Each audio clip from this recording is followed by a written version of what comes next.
This has been a wild week for the WWE. It seems like every time I turn around, something crazy is happening and something big is popping up in the news. So there is a lot to talk about in that regard. And I promise that the wrestling discussion will be front-loaded in this video, since that is the major topic I need to cover. But if you stick through to the end, I will also provide updates on my Batman the Animated Series video series. Now I hit kind of a roadblock with that. Now I'm going to have to kind of change my approach to those videos. And also an update on the Godzilla book, especially in regards to new releases or new film releases that may impact the current version of the book as it stands now. So, yeah, let's just jump right into the wrestling discussion. So I was not watching Raw this week as per my habit. And I was actually watching Better Call Saul. And I was going back and forth between Batman the Animated Series, The Office, Better Call Saul, and Better Call Saul. So I was just like, I was focused on a bunch of TV shows more than anything else. But then I go on Twitter and I see Sasha Banks and Naomi are trending. And I'm like, huh, that's strange. But I didn't really think anything of it. I was like, they must have done something big on Raw. Oh, little did I know. And then text messages and phone calls come later, and it turns out that they walked out right in the middle of Raw. A situation that was somewhat similar to Steve Austin's walkout way back in 2002. I can't believe that was 20 years ago. But, yeah, so that happened. And I want to, I want to approach the situation and kind of take a side, but I really feel like I can't put my flag in one camp or the other, mainly because I wasn't there for those conversations. So I don't know how Sasha and Naomi carried themselves, or if they were completely understanding and professional and just got to a point where they got frustrated and just had it, and WWE brass was just being completely unruly and just being completely without unwilling to give up on whatever it was that their plan was, or if Sasha and Naomi were acting completely spoiled and entitled and were just completely impossible to work with, and then everything went from there. I mean, if you go by WWE's statement that they released super fast, it paints Sasha Banks and Naomi as the bad guys in the whole scenario, but I don't know, it also comes across as a little petty from a company that kind of has a history of being petty with certain things like this. Ultimate Warrior says hello. But I don't know. I don't know if exactly how those conversations went down. I remember when Austin walked out and how people had opinions of that. Now, Austin's reason for walking out, I completely agreed with his disagreements of the creative that night. I think him losing to Brock Lesnar in a completely unadvertised match was completely stupid, was just leaving money on the table. And I fully understand Austin's frustration with that, but walking out didn't do anybody any good, and just made him look unprofessional by the time it was done. But I don't know if it sounded like Sasha and Naomi tried, and for whatever reason, WWE just wasn't willing to bend on their disagreements with the creative. Now, I don't know exactly what the disagreements were, or the nitty-gritty details of that. I know that it was supposed to result with Naomi winning the six-pack challenge and getting the title shot at the Hell in a Cell pay-per-view. I was able to gather that much, and the tag team champions, Sasha Banks and Naomi, disagreed with that overall creative, and felt like as tag champions they needed to be defending the titles at the pay-per-view. I will say this, the six-pack challenge isn't necessarily like the stupidest thing that WWE's ever done. So it's also like, really, this is where you put your foot down? I mean, WWE seems like it does stupid stuff all day, every day. I can't believe this is where they, where they cross the line, and the final, needle, or the last straw that broke the camel's back or whatever. But yeah, I don't know. The whole situation is very strange. And again, I wasn't privy to those conversations, so I don't know how far it went and who was in the wrong and whatever. But WWE's statement didn't seem to do them a whole hell of a lot of favors, and it was kind of like, it reeked of them trying to get ahead of a bad situation and paint themselves as good as possible. Whereas I feel a more neutral statement probably would have served them much better. But In any case, we don't even know if Sasha and Naomi are leaving the company yet or what their ultimate status is going to be. This is still an ongoing story.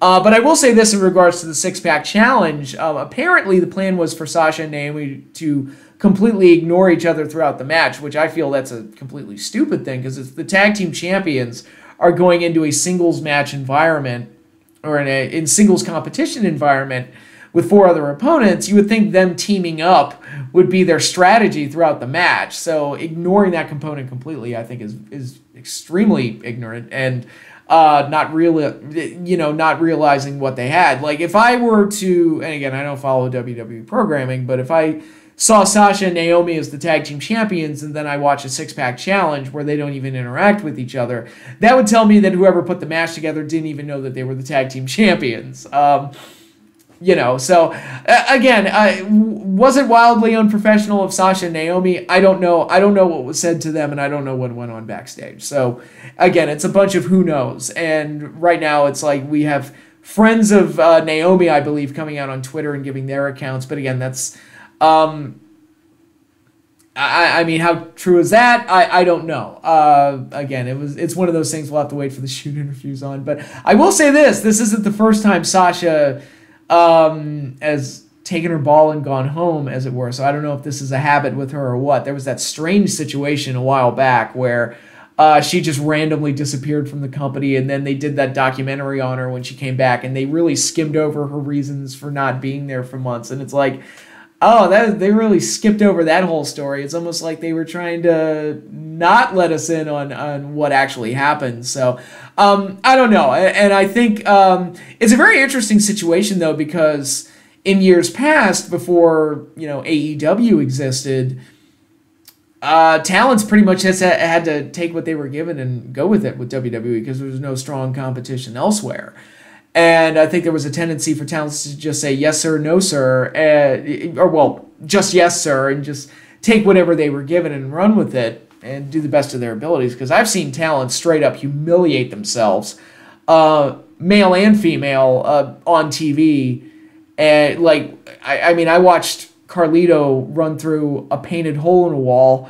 And, then apparently this was a situation that was cooked up because he had heat with the company or something. And it's like, you just got to take what you're given. But I think with AEW existing, that gives talents a little bit more leeway to stand up for themselves and to kind of argue for, kind of fight for what they're worth, as it were. So again, I don't know what the particulars were of the conversations that the tag champions had with WWE management, but the talents are in a stronger position now than they would have been in years past, mainly because of the existence of AEW, because things don't work out with WWE, AEW is an option, and based on AEW's history, they will hire anybody with a pulse, so yeah, they'd pick up Sasha Banks, especially Sasha Banks. They would take her in a heartbeat. Hell, I mean, she'd be, a feud with Britt Baker would be, that would be fire right off the bat. And just an obvious match to do. And it also makes me wonder about what's going on with AEW right now, like with the MJF contract situation and what his demands are, and renegotiating a contract that still has 2 years left on it. So, and the butting heads with management that seems to be going on between MJF and Tony Khan. And I think MJF is a hell of a star, one of the best natural talkers in the business, and one of the best all-around talents that AEW has. And he's been that way pretty much since the beginning of the company. He caught everybody's attention right away. And, I don't think AEW wants to lose him for obvious reasons, but at the same time, he's got some leveraging because he is such an important component of the show, and if AEW doesn't give him what he wants, he can go to WWE. They will take him in a heartbeat. I don't think they'll use him as well. I think he's going to turn into Miz Light, and he's not going to have as much control over his promos as he would in AEW. But I do think Cody Rhodes being in WWE, he'll stick up for him. Absolutely. I'm sure Cody's already told him, it's like, you got to get this guy. He's great. I've worked with him. He's fantastic. So, again, it's just a lot of, I don't know what the conversations between MJF and Tony Khan are like. I mean, there's a lot of speculation, a lot of rumors, and everything like that. But I'm not privy to those conversations. I haven't seen them. I haven't heard them. And right now, it's just things are ongoing. And then you have Tessa Blanchard's situation where she just cannot keep herself out of trouble, it seems. And I look at all three of these situations, the Sasha Naomi thing, the MJF thing, and the Tessa Blanchard thing, and I'm just like, do these people have agents? I mean, I feel like an agent could really help you with some of these trickier negotiations and kind of argue for what you're worth. I don't know. I mean, maybe mid-card, low-card stars wouldn't be as fortunate to have really good agents speaking on their behalf, but I think a star like Sasha Banks and someone like MJF, who is really important to AEW, and, Tessa, I mean, I don't know. Like, Tessa Blanchard in particular is a heartbreaker because she is probably the most talented female performer out there right now. I would go that far. She's probably number one, like the most talented female out there, and her own behavior just keeps getting in her own way. It's kind of unbelievable. I should have seen Tessa either tearing it up in AEW as, if not their first women's champion, very close behind it, and having matches with Britt Baker once Britt Baker developed, or I should have been seeing her on Raw or SmackDown working with the likes of Becky Lynch and Charlotte Flair and beating them and winning titles off of them because she's that good.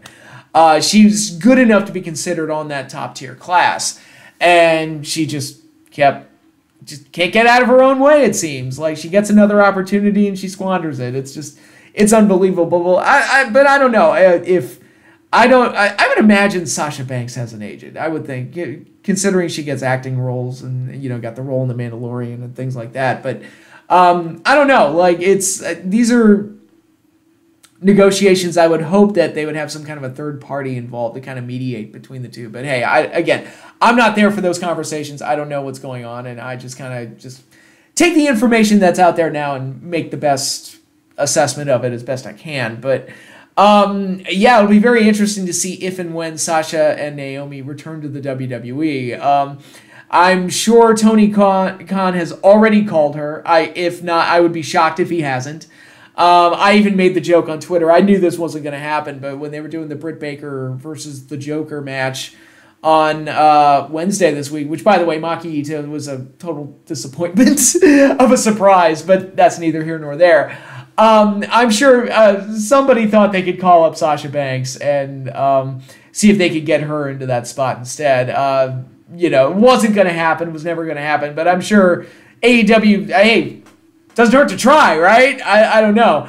But in any case, it's kind of a wacky situation right now. And it's one of those things where man, the backstage shit in wrestling is actually more interesting than the on-screen product most of the time, and that's crazy. It shouldn't be that way, I feel like. I feel like the on-screen product should be more exciting than the drama that goes on backstage, but here we are right now. That's just how it is. But speaking of backstage drama in the WWE, earlier today, Stephanie McMahon announced that she is taking a leave of absence from the company to focus on family, whatever that means. People have speculated that it's the health situation with Triple H, that his condition is worse than people think it is, and she's taking time off to be with him and spend time with her family. Again, this is just speculative. I don't know. I don't know what the situation is with Triple H or anything like that. All I will say is that it sounds like it's some kind of a family thing that she wants to take care of, and I'd say I wish her the best. Hope everything goes well, and I wish her family nothing but good vibes, prayers, and best wishes, and all of that other stuff. I think, family situations and family drama can be very tough, and sometimes you got to take a step back and try and take care of those situations, because it can be very stressful, and it can be a lot. So my heart, if there is some kind of a situation going on with Triple H and his health, my heart goes out to her and him and everyone else close to the situation. But again, this is all just speculation on my part. I don't really know. What exactly were Stephanie McMahon's duties on a day-to-day basis? Again, I don't really know. She was the chief branding officer, which, she wasn't so much an on-screen talent that much these days. So I don't think it's going to affect the on-screen product all that much. Although, as far as like WWE branding and philanthropy and all these other stuff that she was involved in. I would hope that they would be able to carry that stuff moving forward without her, at least for a little bit. But in any case, yeah, again, wish her the best. It was very shocking news, though. Like, when I heard that, it's like, man, this is a crazy week. It's just everything going crazy. It's nuts. Unbelievable. So yeah, that's really all I have to say about Steph. I just wish her the best and hope everything turns out okay. Now let's go into the non-wrestling stuff. I guess I'll start with the book. Yeah, so the Godzilla Monster Fight Record, the book, Volume 2 may need to undergo some changes, so nothing immediate. Volume 1 is the one that I'm focusing on and my editor is focusing on right now, and we're getting that one ready for publication. Then we'll start on Volume 2 once the time arises, and that we're still a little bit of a way off from even touching Volume 2 at this point. We've still got to wrap up getting Volume 1 ready, but the reason I say Volume 2 may need to change is because there's a new MonsterVerse film coming out. This has been confirmed. We don't know the title. All we know is that it's a follow-up to Godzilla vs. Kong, and Adam Wingard will be the director, and some casting information has been released. A very, very, very, very, very basic summary or plot, synopsis or whatever, plot description, I guess, is extremely vague, and I don't even count it as any kind of spoiler or anything like that, but some basic information is starting to come out, but we don't know anything else specific. I don't even know for sure. They called it a Godzilla vs. Kong follow-up. I don't even know if Godzilla and Kong are going to be in this movie. Conclusively, it seems that way, that it's going to be a Godzilla Kong movie once again, but again, I don't know for sure. All I know is that production has begun, and we'll get more information as that comes out. But because a new MonsterVerse film is being released, I'm wondering how it's going to affect the Monster Fight record, because obviously, new movie comes out, that's more fights, and whatever record I've already cooked up is already out of date. So that's something to consider as well. And I'm wondering if I should update Volume 2 to include this new movie once it's released, or use Volume 2 as kind of capitalize on the release of the film to promote Volume 2. And I was planning on using that as a way to kind of entice publishers to be interested in the book. It's like, look, when this movie's released, fans are going to be interested in buying material with Godzilla's name on it, so that would be a chance to kind of pounce on that and get a book out there that Godzilla fans are going to buy. That's something I was thinking of. But again, I don't know when the MonsterVerse film is even going to be released. We don't have a release date yet, I don't think. As far as I know, there's no release date yet. And I don't know how long it's going to take me to get both Volumes 1 and 2 ready for publication. So it's kind of this timetable we're not really in sync with. And obviously, I don't work with Warner Brothers and Legendary Pictures, so who knows? We've still got the Godzilla show for Apple Plus that's still in development, and there's a Skull Island animated show that's going to be on Netflix, which is really confusing. It's like you've got two MonsterVerse shows on different streaming platforms. You would think they would be on HBO Max, but hey, what do I know? A little bit of consistency goes a long way, but yeah, that's something to consider, and something that I'm thinking about. And it's right now the situation is just kind of got to play it by ear and just see how things go in the development of the book as it currently stands, and how long it takes this new Godzilla vs. Kong follow-up to be released. So that's something to consider. But a movie that's already been released, at least in Japan, is Shin Ultraman. And this is part of the multi-branding initiative that Toho is a part of to do I guess we'll call it the Shin series, where the makers of Shin Godzilla, who are also involved in making Neon Genesis Evangelion, including the reboot movies that have been released, and we're also involved in the making of Shin Ultraman, and will also be involved in the making of a Shin Kamen Rider movie. All of these Japanese pop culture icons all released under kind of the Shin umbrella and kind of being its own series, even though By all indications, Shin Ultraman and Shin Godzilla do not share the same universe, and even the Evangelion movie that falls under the Shin umbrella was actually the fourth movie in a series of Evangelion reboots that were already being released prior to the whole Shin thing being done. So it's so none of these movies, as far as I can tell, share any continuity with each other. They just share the same filmmakers mostly. But Shin Ultraman was the first Ultraman-related project to be released under the Toho banner, at least as far as I know. And Ultraman's a character that I've been growing a little bit more interested in ever since I did Kaiju Corner and I did all those movie reviews. And I was insistent that as part of Kaiju Corner, I had to finally watch something related to Ultraman because, shocker, I had never seen it before. So I reviewed the original series and the movie Ultraman the Next, and I really enjoyed both. And it kind of got me interested in the Ultraman character, and it was like, I kind of got a taste for it. It's like, man, maybe I should check out more Ultraman material. So I've been following the production of Shin Ultraman because I'm really interested in seeing it, and I can't wait for it to be released in the United States. Hopefully it gets a quick turnaround similarly to Shin Godzilla in that regard. That would be nice.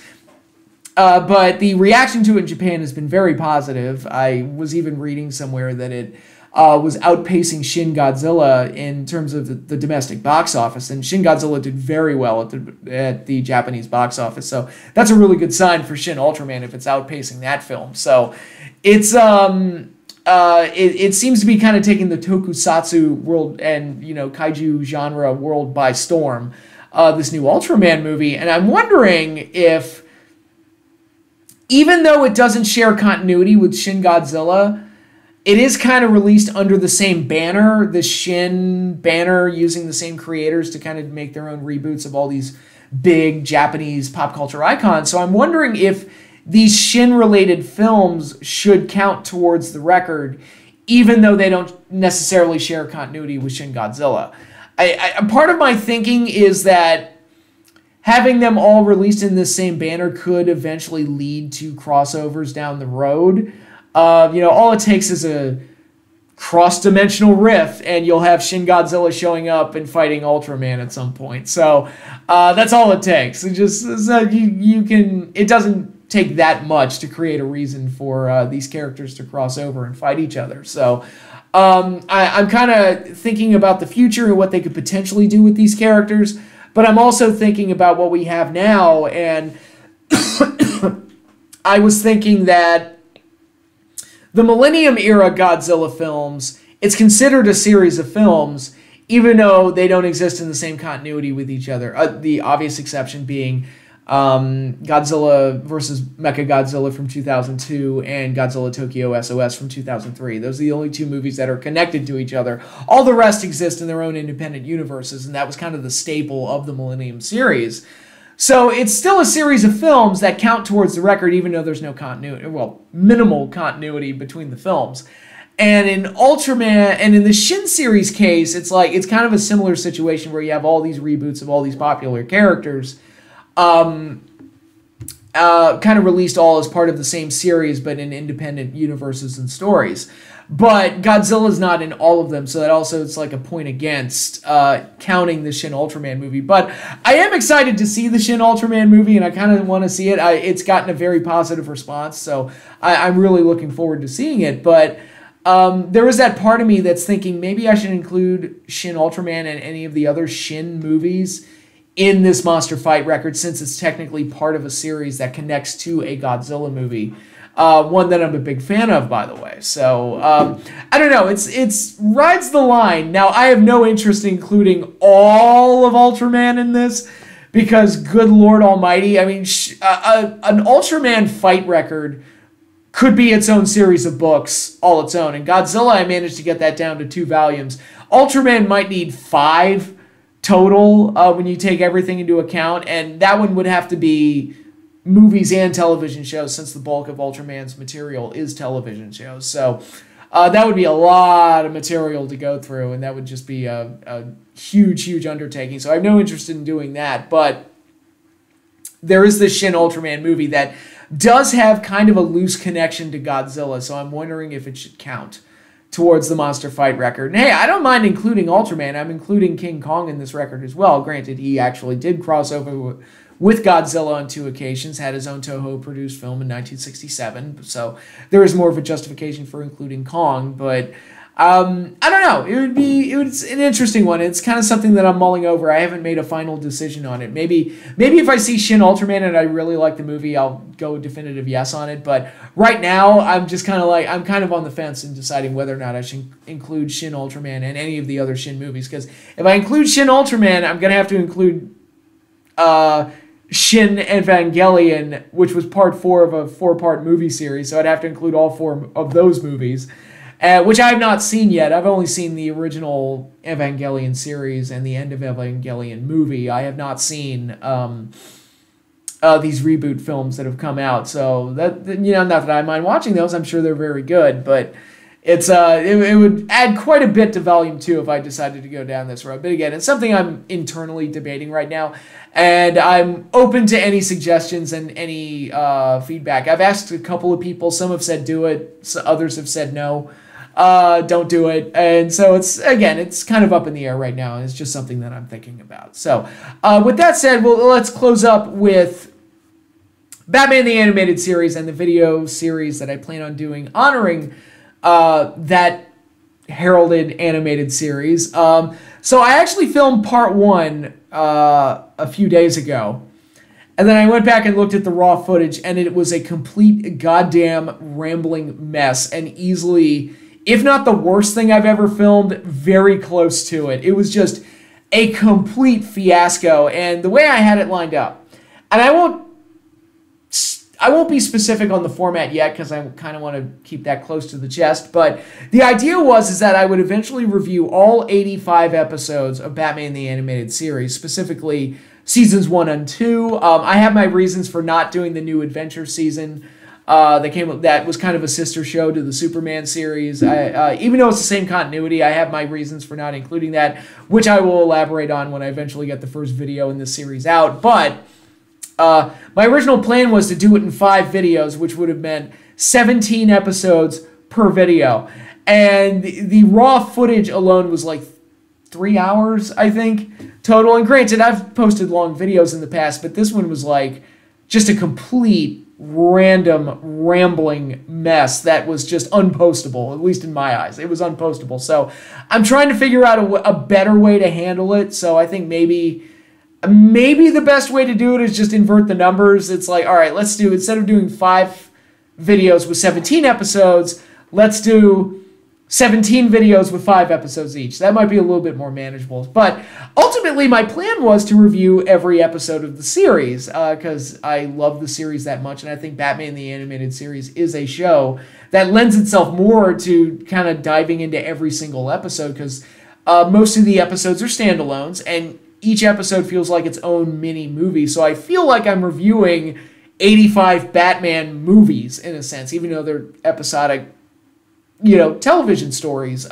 They were grand in scale and felt cinematic. And I was also thinking about including Batman Mask of the Phantasm and Sub-Zero in there since they definitely fit in with the series. I've talked about Mask of the Phantasm in the past, but I don't mind bringing it up again because it's great. And and these reviews were going to be done with kind of a different format than anything I've ever tried before. It's something I like experimenting with to see if it's something I could apply to other videos down the road, and maybe even apply to a book down the road that I'm thinking of, another book. I haven't even published the first book yet, and I'm already thinking about another one. But it's something I've been toying around with, and I want to get it right. And this 3-hour monstrosity that I filmed was not it, so I jettisoned that footage. It will never see the light of day. It has been deleted forever. It's destroyed maliciously, and I'm gonna try and redo part 1, simplify it, probably cover the first 5 episodes, and then kind of move along from there. So I do have a lot to say about Batman the Animated Series. It is a fantastic show. Now, if you are starved for information about Batman the Animated Series and reviews of that show, I highly recommend checking out Channel Awesome. The last couple of years, they've done the Batman series, where they cover 1 episode of Batman the Animated Series a day. I think this year they've gotten it to 1 every other day. because they're running out of episodes, and I think they said they'd wrap up next year, and that's when they'll cover, they're covering the new adventure season while I am not, so they will end up having more material than me, but I think the videos that they've done on those have been very, very good, and I highly recommend checking those out, but yeah, I still feel like even with that series in existence, I feel like I can put my own spin on it and give my own analysis of each episode and pick my own favorites. Because that's ultimately what I want to do. Like, the end goal was to have like a definitive list ranking all of the episodes of Batman the Animated Series, and it would be pretty cool. I think it would be really good if I was able to get it done. So here's hoping that I'm able to do that. But like I said, part 1 was filmed, and then I looked at it and said, nope, absolutely not, start over. And now I'm back to square one. So, it'll be a while before part 1 comes out. I'll do my best to get it out. I'll probably get it out after I finish the WWF 2000 pay-per-view reviews, which is almost done. I just have to watch Armageddon and then basically just post the final 4 reviews, and then we'll be done with that series. So, not too concerned about that. But, yeah, the Batman videos are coming. I hit a bit of a snag while producing the first one. So they will be coming soon, though, I promise. I will do my best to get the first one out. So that is all I have for you now. Thanks again, everybody, for watching. If you want to see more of me, you can follow me on Twitter. The link is in the description. You can also hit the little bell icon so you get notified when I post new videos. And be sure to like and subscribe and post comments, because I typically respond to comments on my videos. I like doing that. So I always like reading what people have to say about my videos. It's always interesting because I like to keep the discussion going. And I've talked about this before. I always approached YouTube like it was a video message board, and not necessarily content creation. That was never my approach. My approach was to keep discussions going. So I encourage posting in the comment section because that's always a lot of fun. But that is all I have for you now. Thanks again, everybody, for watching, and I will see you all later.